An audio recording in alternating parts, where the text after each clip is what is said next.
श्री स्वामी समर्थ. मित्रांनो, श्री गुरुचरित्रामुळे मनुष्याला जीवनामध्ये अनेक असे अद्भुत फायदे मिळतात. मनुष्याची सतत प्रगती होते, मनुष्याला मनोवांछित यश मिळते.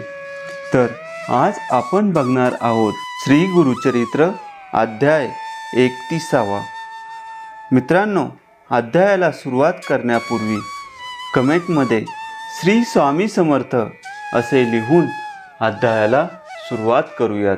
श्री स्वामी समर्थ. श्री गणेशाय नमः. सिद्ध म्हणाले, नामधारक त्या तपस्वी साधूंनी शोक करणाऱ्या ब्राह्मणींचे सांत्वन केले. त्यानंतर पती हयात असताना व तो मृत झाल्यावर स्त्रियांचे आचरण कसे असावे ते सांगणारे व धर्मशास्त्रानुसार पुरातन काळापासून चालत आलेले नियम कथन केले. ते म्हणाले, साध्वी, स्कंद पुराणातील काशीखंडात एक पुरातन कथा आहे. त्या काळी महामुनी अगस्ती काशी क्षेत्री राहत होते. लोपामुद्रा या त्यांच्या पत्नी. त्या महाज्ञानी व महाप्रतिव्रता होत्या.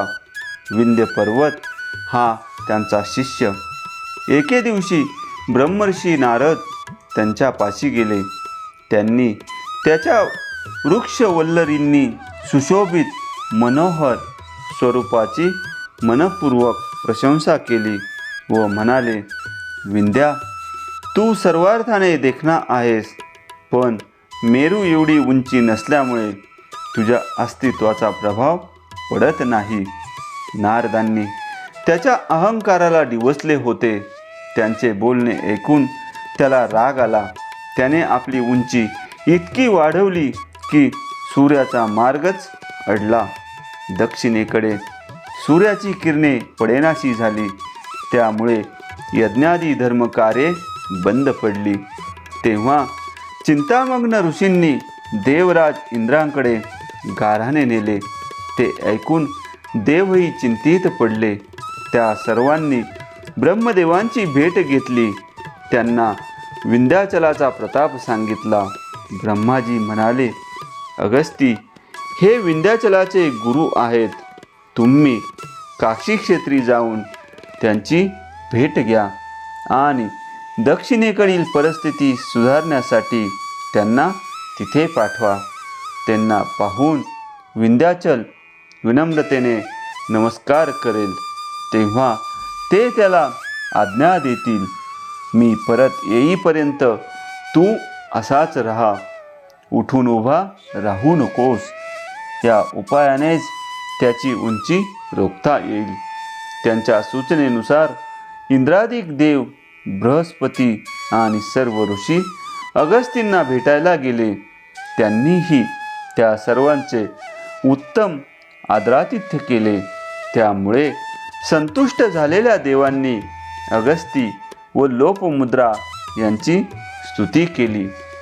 बृहस्पतींनी उभयतांना प्राचीन काळापासून प्रसिद्ध असलेल्या पतिव्रतांमध्ये लोपामुद्रा आचारधर्मात कशा श्रेष्ठ आहेत ते सांगितले. लोपामुद्रांचा गौरव करून ते म्हणाले, देव हो, मी तुम्हाला पतिव्रतेचे आदर्श आचरण कसे असावे ते सांगतो.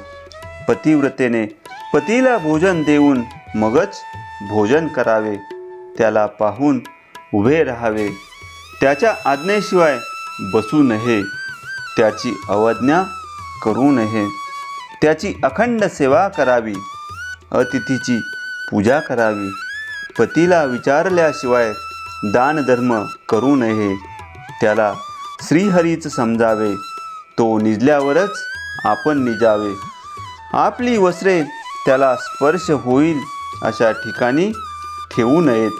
दूर ठेवावीत. त्याला नावाने हाक मारू नये. सकाळी त्याच्या आधी उठावे. संडास मार्जन करावे. स्नान केल्यावर त्याला नमस्कार करावा. शिवस्वरूप समजून त्याची पूजा करावी. तो घरी असेल तरच शृंगार करावा. तो बाहेरगावी गेलेला असल्यास शृंगार करू नये. तो रागवला तरी आपण रागावू नये. तो बाहेरून येताच तत्काळ सन्मुख जावे.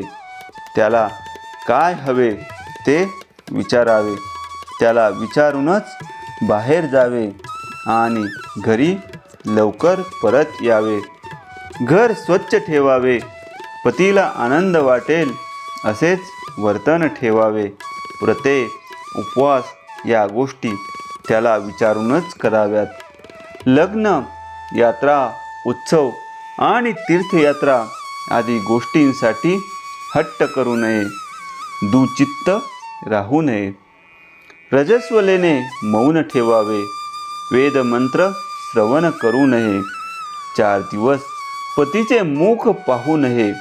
पती घरी नसेल तर मनोमन त्याचे स्मरण करावे. सूर्याकडे क्षणभर पाहून समाधान मानावे. पती दीर्घायू व्हावा म्हणून भाळी, हळद, कुंकू लावावे. सिंदूर व काजळ वापरावे. वेणी घालावी आणि मंगळसूत्रादी सौभाग्यालंकार धारण करावेत. अन्य स्त्रियांशी व्यवहारापुरते संबंध ठेवावेत. वाईट आचरणाच्या स्त्रियांशी संभाषण करू नये. आपल्या पतीची व घरच्यांची कधीही निंदा करू नये. सासरच्या मंडळींपासून वेगळे होण्याचा विचार करू नये. नग्न स्नान करू नये. उखळ, मुसळ, पाटा, जाते व उंबरठा यावर बसू नये. घरातील वडीलधाऱ्यांसमोर बसू नये. पतीशी भांडणतंटा करू नये. त्याच्या मनात उद्वेग निर्माण होईल असे काहीही करू नये. तो अभागी, आजारी कसाही असला तरी त्याला देव मानावा. त्याच्या आवडीनुसार लेणी लुगडी ल्यावी. एखादी वस्तू हवी असल्यास त्याच्याकडे स्वतः मागू नये.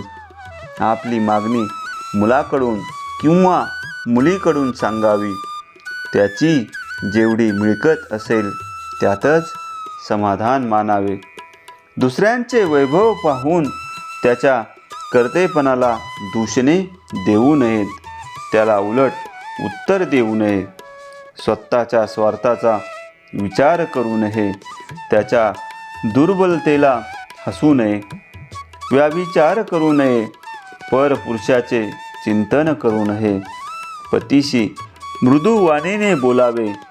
तो थकून आला असता त्याचे पाय चेपणे, त्याला पंख्याने वारा घालणे आदी उपचारांनी त्याचा श्रम परिहार करावा. अशा प्रकारे त्याची आवश्यक ती सर्व सेवा करावी. पतिव्रतेसाठी पती हाच देव, तोच गुरु, तोच धर्म, तोच तीर्थ आणि तोच सार सर्वस्व. त्याला संतोष दिल्याने हरिहर ब्रह्मा संतुष्ट होतात. अशा पतिव्रतेचे सत्व काय वर्णन करावे. तिच्या पुण्याईने तिच्या माहेरची व सासरची 42 कुळे उद्धारतात. अशी पतिव्रता स्त्री लाभणे हे पुरुषाचे महत् भाग्य. तो खरोखरच दैववान. त्याला 4ही पुरुषार्थ प्राप्त होतात. तिच्या संगतीने त्याला सुख, शांती व समाधान लाभते. ज्याला अशी पत्नी लाभत नाही त्याच्या हातून पुण्यकर्मे घडत नाहीत.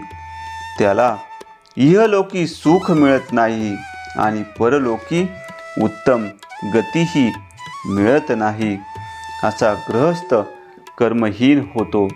त्याच्याकडून देवकार्य, पितृकार्य आदी कर्तव्यही घडत नाही. पतिव्रतेने दर्शनाने महापापीही पावन होतात.